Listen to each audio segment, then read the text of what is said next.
मंडळी, तुमच्या घरी सुद्धा दुधी भोपळा आणला तर त्याची भाजी खायला नाकं मुरडतात. कसंही बनवा आवडतच नाही, नकोच म्हणतात. तर आजची रेसिपी तुमच्यासाठी आहे खास. तुम्ही या पद्धतीने जर त्यांना दुधी भोपळा बनवून दिला ना तर नक्की 100% आवडीने मागून मागून खातील. चवीला इतका भारी लागतो, नक्की ट्राय करून बघा. ही रेसिपी बनवण्यासाठी मी इथे अर्धा किलो दुधी भोपळा घेतलेला आहे. हा दुधी भोपळा मी आधीच स्वच्छ पाण्याने धुवून घेतला. मागचा देठ आहे तो कापून टाकूया आणि वरची सालं आहे ती काढायची अशी. हा पदार्थ बनवण्यासाठी मी याचा अर्धा दुधी घेणार आहे. हा अर्धा किलो दुधी आहे तर मी अर्धा घेतलाय, एवढा पुरेसा आहे. याची आता वरची अशी सालं काढून टाकायची. तर सगळी सालं मी काढून घेतलेली आहेत. हे पहा, अशा पद्धतीने. आता हा दुधी आहे हा किसून घ्यायचा आहे. तर किसणी घेतली आहे, किसून घेऊया संपूर्ण दुधी. सगळा दुधी मी किसून घेतला आहे बघा. छान अगदी बारीक लांब लांब याचे स्ट्रिप्स तयार झालेत. अशा पद्धतीने दुधी किसून घेतल्यानंतर एक मिक्सिंग बाउल घेतलाय. यामध्ये 1 वाटी ज्वारीचं पीठ घालायचं. ज्वारीचं पीठ पौष्टिक असल्यामुळे तुम्ही हा पदार्थ एकदा नक्की बनवून बघा. यानंतर किसलेला दुधी घेतलाय, यामधलं पाणी अजिबात काढायचं नाही, असंच घेतलेलं आहे. आता हा किसलेला दुधी यामध्ये घालूया. यासोबत आपण आणखीन काही पदार्थ घालणार आहोत. तर इथे मी एक बारीक चिरलेला कांदा घेतलाय, एक बारीक किसून घेतलेला गाजर, बारीक चिरलेली मुठभर कोथिंबीर, एक मोठा चमचा तीळ घेतलाय, यामुळे खायला हा पदार्थ छान लागतो. 1 चमचा ओवा घेतलाय. ओवा असा हातावर चोळून घालायचा, यामुळे अपचनाचा त्रास होत नाही आणि पोटासाठी सुद्धा ओवा खूप चांगला आहे. आता 1.5 चमचा आलं, लसूण, मिरची आणि कोथिंबीरचा ठेचा घेतलाय. ठेचा घातल्यामुळे या पदार्थाला छान वेगळी चव येते. आता काही मसाले घालूया. 1/2 चमचा हळद पावडर, अर्धा चमचा लाल तिखट, अर्धा चमचा धणे आणि जिरे पावडर मिक्स करून घातली आहे. यानंतर अर्धा चमचा गरम मसाला, अर्धा चमचा इथे मी चाट मसाला आणि अर्धा चमचा आमचूर पावडर घातली आहे. तुमच्याकडे जर आमचूर पावडर नसेल तर तुम्ही इथे लिंबाचा रस वापरू शकता.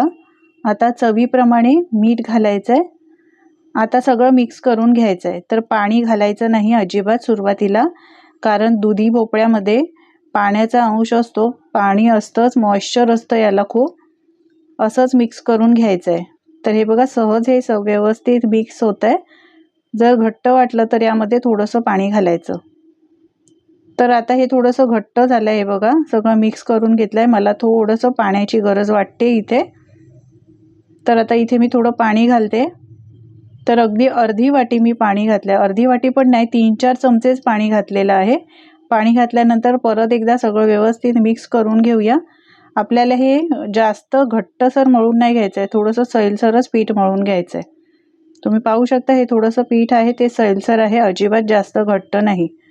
अशा पद्धतीने मळून घ्यायचं. पाणी म्हणूनच सुरुवातीला जास्त पाणी घालायचं नाही, नाहीतर हे पीठ सैलसर होतंय. आता हे पीठ मळून झालंय. आता याबरोबर खाण्यासाठी मस्त चटपटीत अशी चटणी बनवूया. तर मी इथे 1 वाटी दही घेतलाय. दही मी फेटून घेतलंय म्हणून ते पातळ दिसतंय. मूठभर कोथिंबीर घालायची.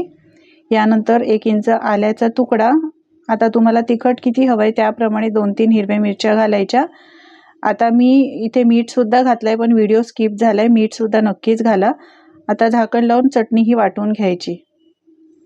मस्त ही चटपटीत चटणी आपली तयार झाली आहे. कोणतंही खोबरं वगैरे न घालता आपण ही चटणी बनवली, खायला खूप भारी लागते. बनवून बघा. चटणी आता काढून घेऊया, कारण ही थोडीशी तिखट असल्यामुळे या पदार्थाबरोबर खाण्यासाठी खूपच चांगली आहे.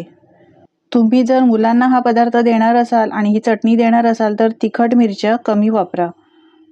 आता ही चटणी मी एका वाटीमध्ये काढून घेतली आहे. चला तर गॅसवर इथे मी तवा गरम करायला ठेवलाय. गरम तवा झाल्यानंतर 1 चमचा साजूक तूप घालायचं. आपण मस्त दुधीचे धपाटे बनवतोय. हाताला थोडंसं तेल लावायचं किंवा पाणी लावायचं आणि थोडं थोडं हातावर मिश्रण घ्यायचं आहे आणि एक गोळा बनवून घ्यायचा या पद्धतीने आणि असं तव्यावरच थापून घ्यायचं. मंडळी, तुम्ही बनवले आहेत का अशा पद्धतीने हे धपाटे? तुमची रेसिपी काय आहे मला कमेंट करून नक्की सांगा, म्हणजे पुढच्या वेळेस मी तुमच्या पद्धतीने बनवायचा प्रयत्न करीन।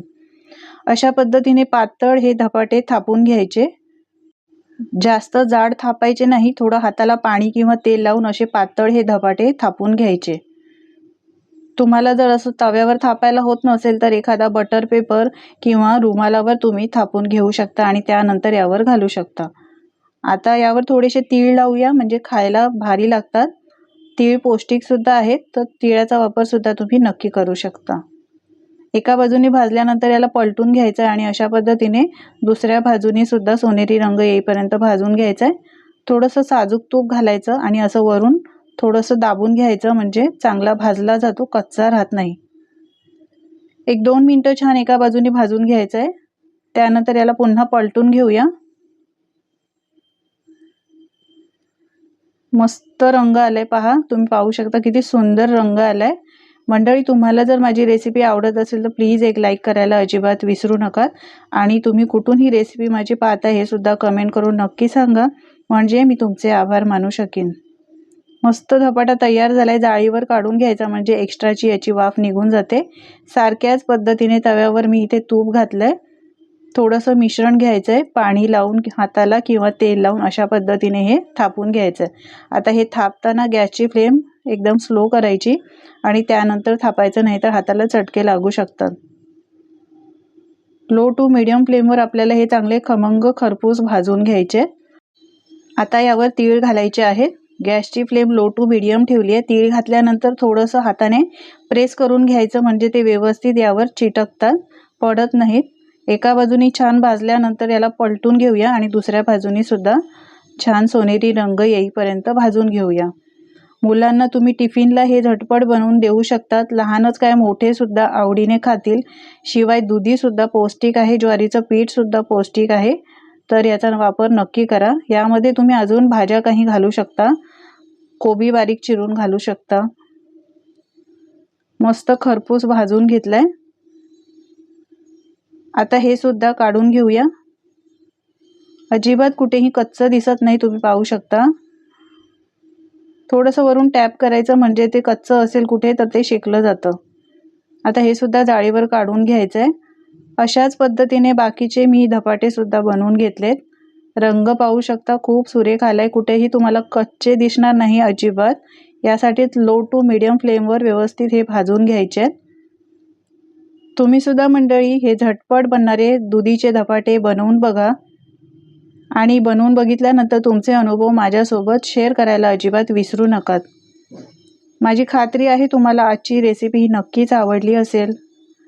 जराही मंडळी आवडली असेल तर लाईक करा, शेअर करा आणि अशाच नवनवीन आणि वेगवेगळ्या युनिक रेसिपी पाहण्यासाठी चॅनलला सबस्क्राईब करायला अजिबात विसरू नका।